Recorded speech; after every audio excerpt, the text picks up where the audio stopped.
ఒక రాజు వృద్ధుడై తన తర్వాత రాజ్యాన్ని ఎవరికివ్వాలో ఆలోచించాడు. కాని అతనికి కుమారుడు లేడు. అందుకే రాజ్యం మొత్తం యువకులను పిలిచి, మీ అందరికీ ఒక్కో విత్తనమిస్తాను.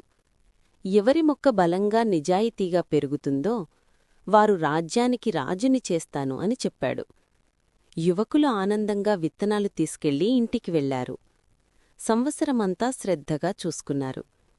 తర్వాత అందరూ రాజుమందిరం మందురు పచ్చని మొక్కలతో వచ్చారు.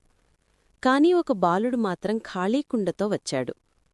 రాజు ఆశ్చర్యంగా అడిగాడు, నీ మొక్క ఎక్కడా? బాలుడు సిగ్గుగా, మహారాజా, ఎంత చూసుకున్నా మొలకరాలేదు అని నిజం చెప్పాడు. రాజు చిరునవ్వు నవ్వి, అభినందనలు. నేను మీ అందరికీ ఇచ్చిన విత్తనాలు ఉడికించినవే. వాటినుంచి మొక్క రావటం అసాధ్యం. అందరూ ఇతర విత్తనాలు నాటారు. నిజాయితీతో వచ్చినవాడు నీవే. నీవే రాజానికి రాజువి అన్నాడు. నీతి, నిజాయితీనే అత్యంత గొప్ప గుణం. అది ఎప్పటికీ గెలుస్తుంది.